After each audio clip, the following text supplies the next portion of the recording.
안녕하세요. 모두의 언어치료사 찐쌤입니다. 지난 시간에는 가정에서 보호자분들께서 환자분들에게 손쉽게 할 수 있는 언어 표현력 검사를 진행하였는데요. 아마 많은 분들이 사물 이름 대기가 잘 안 되셨을 거라고 생각됩니다. 그럴 때 우리가 옆에서 어떤 도움을 드리면 좋을지 단계별로 드리는 힌트에 대해서 말씀드리도록 할게요.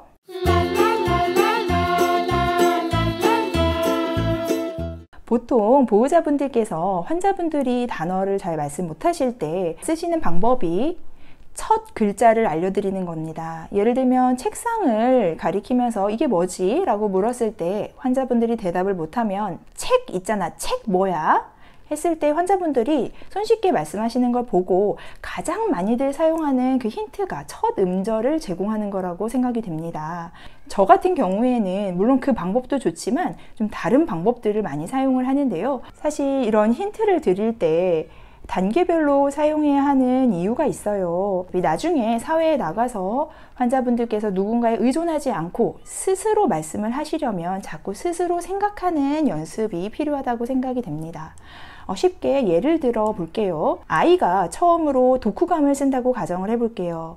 책을 읽고 아이의 생각을 스스로 정리하고 줄거리를 생각해서 자신의 어휘로 한 번쯤 써내려보는 작업이 필요합니다. 하지만 당장 아이가 독후감 쓰는 것이 어렵다고 해서 인터넷에서 한번 찾아봐, 리뷰를 찾아보고 그 사람들이 어떻게 썼는지 한번 보고 따라해봐, 이런 식으로 좀 설명을 하기도 하지만 아이들이 이런 방법에 너무 의존을 하게 되면 생각할 힘을 조금 잃게 될 수 있죠. 실어증 환자분들도 비슷합니다. 당장 첫 음절을, 첫 글자를 알려드리는 게 아주 손쉽고 직접적인 방법이겠지만 어쩌면 환자분들이 스스로 생각할 기회를 조금 덜 드리는 거라고 생각이 돼요. 단계별로 힌트를 드리는 방법에 대해서 말씀드릴게요. 환자분, 이게 뭐예요? 라고 질문을 했을 때 대부분의 실어증 환자분들, 특히 브로카 또는 운동실어증 아니면 명칭실어증, 아마 대부분의 실어증 환자분들이 조금 어려워하실 거라고 생각이 됩니다. 이름을 말씀하지 못하셨을 때 먼저 의미적인 단서를 드릴 수 있습니다. 전화할 때 쓰는 거죠. 문자를 보낼 수 있어요. 이름이 뭐예요? 이렇게 여쭤볼 수 있습니다. 물론 의미적인 단서를 들었을 때 말씀하시는 분들도 계시지만 아마 많이들 말씀을 못 하실 거예요. 두 번째 방법으로는 시각적 단서를 드리는 겁니다. 시각적인 방법은 세 가지가 있는데요. 첫 번째는 일단 그 단어의 초성을 한번 적어주세요. 예를 들면 휴대폰이라면 종이에다가 히읗, 디귿, 피읍을 썼을 때 혹시 이걸 말씀하실 수 있는지 확인해 주세요. 이 초성을 보고 바로 휴대폰이라고 말씀하시는지 확인하세요. 그래도 잘 모르신다. 그렇다면 그 다음에는 단어를 3개 정도 보여드리세요. 휴대폰, 식탁, 컴퓨터, 이렇게 3개의 단어를 보여드렸을 때 바로 가리키면서 글자를 읽을 수 있는지 확인해 주세요. 어떤 분들은 바로 읽으시기도 하고 어떤 분들은 글자를 봐도 잘 모르시기도 합니다. 그러면 휴대폰이라는 단어를 가리키면서 자, 읽어보세요. 이렇게 휴대폰 단어를 가리켜 드렸어요. 그 다음에는 입모양을 한번 보여드리세요. 라고 했을 때 휴대폰 이렇게 하시는 분들도 계시는가 하면 그래도 모르시는 분들이 계실 겁니다. 그 다음에 마지막으로 음소적 단서로 첫 글자를 소리로 들려주세요. 휴 뭐지? 했을 때 휴대폰이라고 하시는 분들 계실 겁니다. 그래도 모르신다 하면 바로 따라서 말씀하시게끔 휴대폰이라고 말씀을 해주세요. 휴대폰이라는 글자를 빠르게 얘기했을 때 바로 따라 말씀하시는 분들이 계시는가 하면 바로 못하시는 분들도 계실 거예요. 보속증이 있거나 말실행증을 동반할 경우에는 빠른 소리 자극을 바로 자신의 구어로 표현하기가 어려울 수 있는데요. 그럴 땐 가능한 천천히 말씀해 주세요. 그리고 입모양을 꼭 보시게끔 따라서 시켜주세요.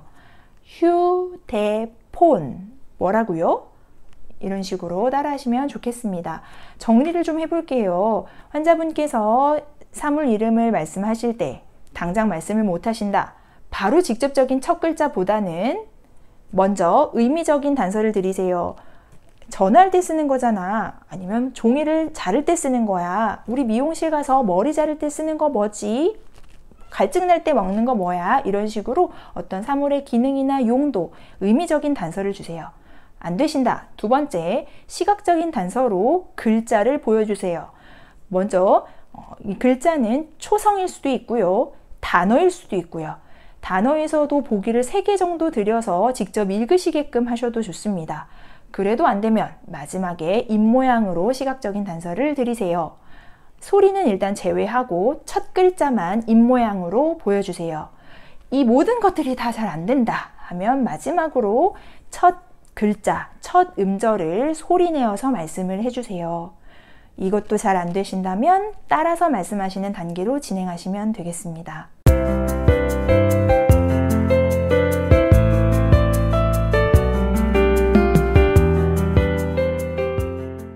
어떠신가요? 조금 복잡하시죠? 사실 당장 첫 음절을 들으셨던 분은 뭐가 이렇게 복잡해? 안 하고 말아 라고 생각하실 수 있는데요.